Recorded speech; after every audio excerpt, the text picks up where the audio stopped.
Hello, dear viewers. Hello, and welcome to the Traditional Recipes channel.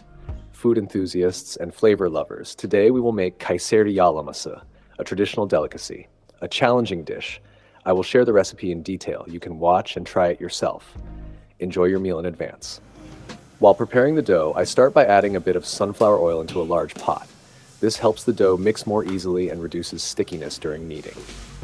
Then I add 100 grams of sugar, 76 grams of salt, and 92 grams of dry yeast. To make the dough more flexible and prevent it from cracking while baking, I also add a small amount of baking soda. The yeast can be dry, fresh, or even sourdough.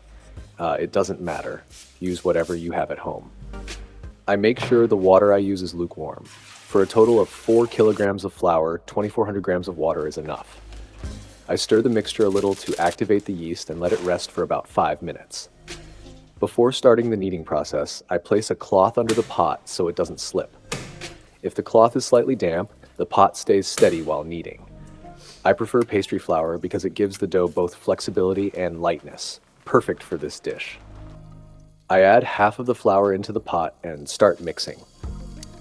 Since I'm cooking for about 25 people, I prepare this much, but if you're making it at home, you should reduce the ingredients. Anyway, I start kneading by lifting and slapping the dough a few times. This method helps the dough develop a more elastic texture. Once the dough starts to come together, I add the remaining flour and continue kneading. Altogether, I use 4 kilograms of flour.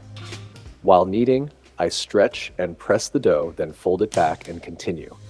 This stage strengthens the texture of the dough. When the dough stops sticking to my hands, I transfer it onto the countertop and knead it a bit more there. This way, I get a smoother, more elastic dough that's ready to rise. And this is exactly where the flavor foundation of Kayseri Yağlaması is laid. I really wish I had a dough kneading machine, but home-type machines sometimes aren't powerful enough for such large batches. For this amount, you'd need an industrial model. Do you have a dough kneading machine at home? It would make recipes like this much easier for you. Now it's time to divide the dough into portions. I use a practical method for this. First, I cut the large dough right in half.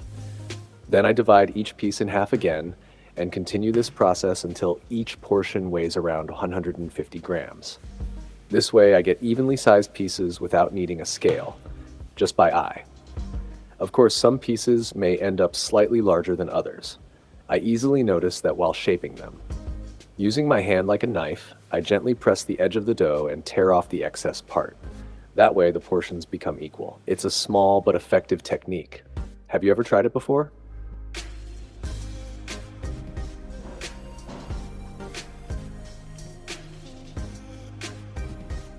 When the dough balls are ready, I sprinkle some flour on the counter.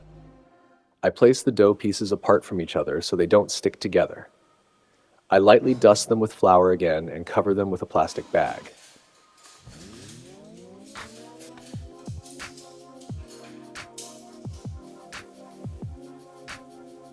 This step is important because if the dough is left uncovered, it forms a crust and becomes difficult to roll out.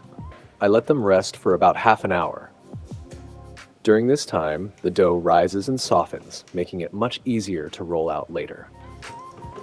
We'll roll the dough in 2 stages. First, I roll each one out to the size of a small plate. I use a machine, but you can easily flatten it by hand if you prefer. Set aside the first rolled pieces and let them rest for about 5 minutes. Then we move on to the second stage and use a rolling pin to make them larger. This 2-step rolling method prevents the dough from tearing and helps achieve a smoother texture when cooked.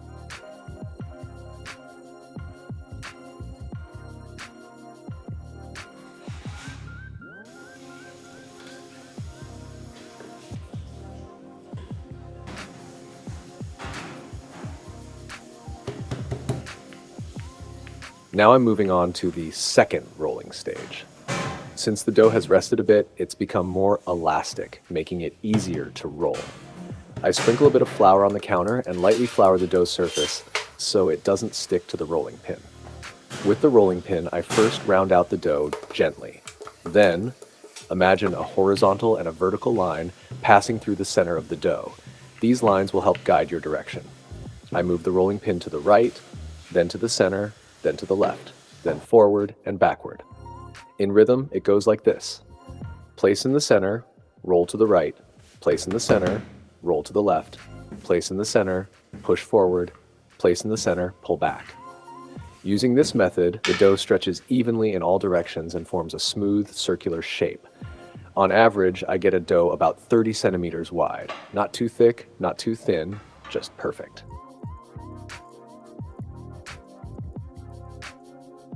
Now it's time for cooking. I place the dough on a preheated steel surface. If you don't have a steel griddle, a wide cast iron pan or a thick-bottomed crepe pan will work just fine.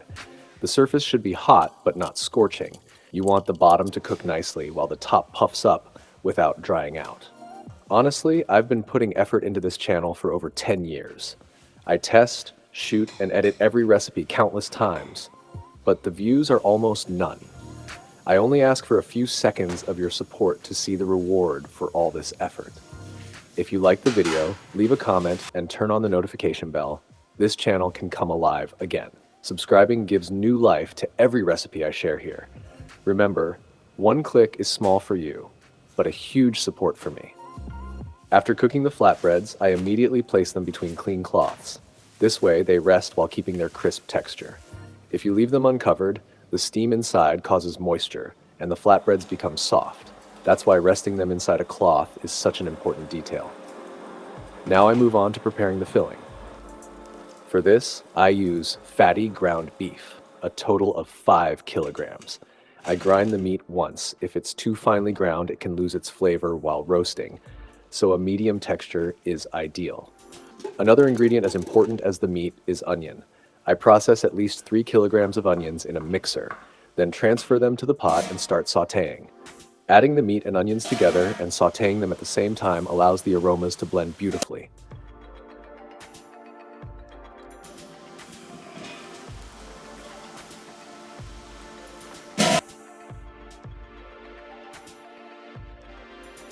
Once the sautéing progresses and the mixture loses its water, it's time to add the spices. I add some thyme, isot, spicy chili flakes, garlic, vegetable seasoning, crushed red pepper, black pepper, and cumin.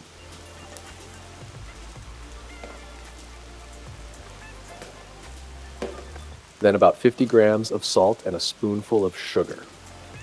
The sugar balances the acidity of the tomato paste and rounds out the flavor. Next, I add 3 tablespoons of tomato paste. It gives both color and thickness, a perfect addition. Then I add about 1 kilogram of chopped green and red peppers that I prepared in the mixer. Although it's not in the original recipe, I add about 1 glass of soy sauce. This small touch deepens the color and adds an umami flavor.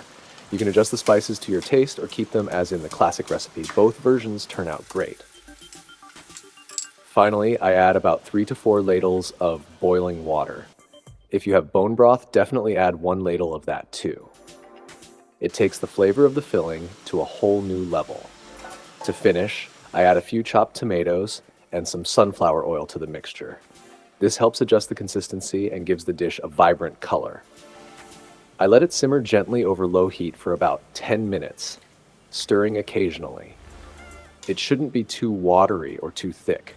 The ideal texture should be like this. When poured from a spoon, it should flow lightly, but the ingredients should still be visible and separate. After turning off the heat, I add chopped parsley. Parsley adds freshness and balances the aroma of the dish. Now it's time to combine the flatbreads with the filling. First, I place 1 flatbread on the bottom, then pour a ladleful of the filling over it. It's important to add it slightly saucy because as the flatbread absorbs that sauce, it becomes more flavorful and tender. At this stage, folding the flatbread and dipping the edges into the oil is a traditional method in Kayseri. I do the same. I fold the flatbread into quarters and lightly dip it into the sauce and oil. I've seen some people make this dish with anywhere from 4 to 8 layers. Since my flatbreads are a bit thick, I'll make a 5 or 6 layer yağlama.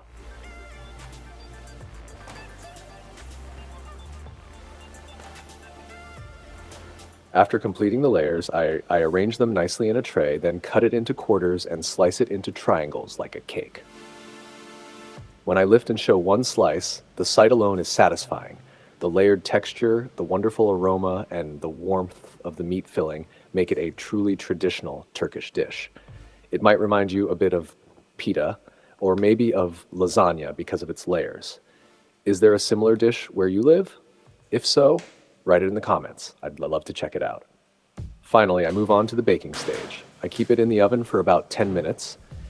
This makes the edges slightly crispy, prevents the middle from getting doughy, and gives a perfect final result.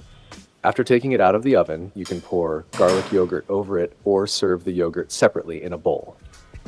That's it. The traditional Kayseri Yağlaması is ready. It's hearty, aromatic, and a special flavor that truly belongs on the table. Yes, dear friends, today we made a traditional dish. The name of this dish is Kayseri Yağlaması. It's a flavorful meal made with minced meat and rich meat sauce, layered over oily flatbread. Is there a dish you'd like me to make? Dessert, pastry, or something else? Which recipes would you like to see next? Write in the comments. See you soon.